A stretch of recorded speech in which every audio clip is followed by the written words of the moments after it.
Hello, cousins. My name is John Fry. In the next few minutes, I will share my personal story with you. First, I'll begin with how war afflicted my points of view, my perception of the world. Next, I will discuss three key elements that changed within me. And finally, I'll conclude with why I wanted to share my story with all of you. So to begin with how war afflicted my points of view, I need to take you back to my childhood.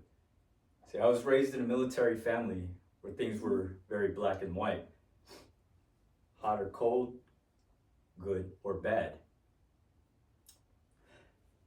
My dad would be gone for months at a time.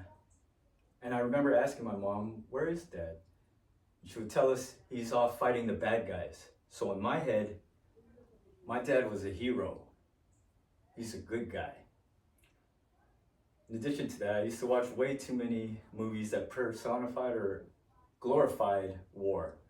Movies like Red Dawn, Glory, and Braveheart. These left me thinking that there was glory and honor to be had in war. Well, my turn had finally come. I was set to leave September 12, 2001, but 9/11 happened.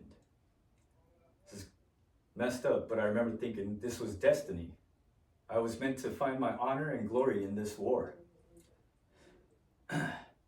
Well, my turn came and I left for an 11-month deployment.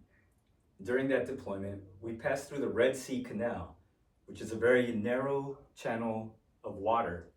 And on both sides, it was lined with children as young as 6 years old. This really messed me up. These children had guns in their hands.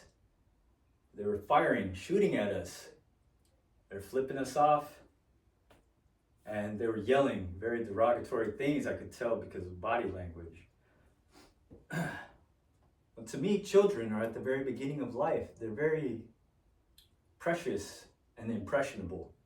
And these children were being taught violence and hate towards us. I couldn't believe it. It got me to question, aren't I the good guy?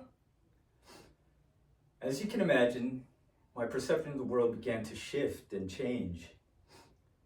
There were so many variables that changed, but I've narrowed it down to three key elements that changed within me. Number one, how I perceived the world. When I would sit down and turn on the news, I heard the term collateral damage. That term, collateral damage, had a heavier impact now. It meant to me a mother lost her child, her baby.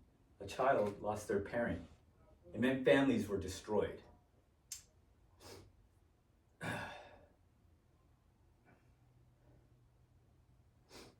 So that that made me view the world as a more violent place. So that started to begin to affect my number two, decision-making process.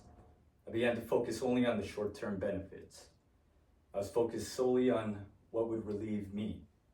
And I found relief in parties and drugs, unfortunately. Not looking down the road at what would come later, addiction, debt, and health problems. But that's a topic for another time.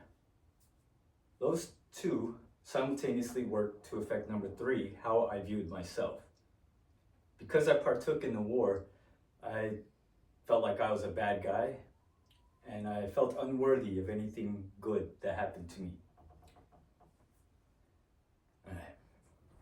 So in order now to move forward, let's review what I've discussed so far. I've shared with you how war changed my points of views, and I've shared with you three key elements that changed within me. Now let's take this last step toward why I wanted to share my story with all of you.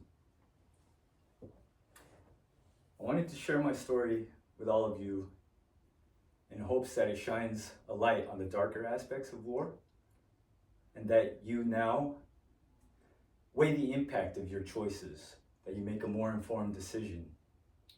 And I hope that this helps you to empathize with all sides of any conflict.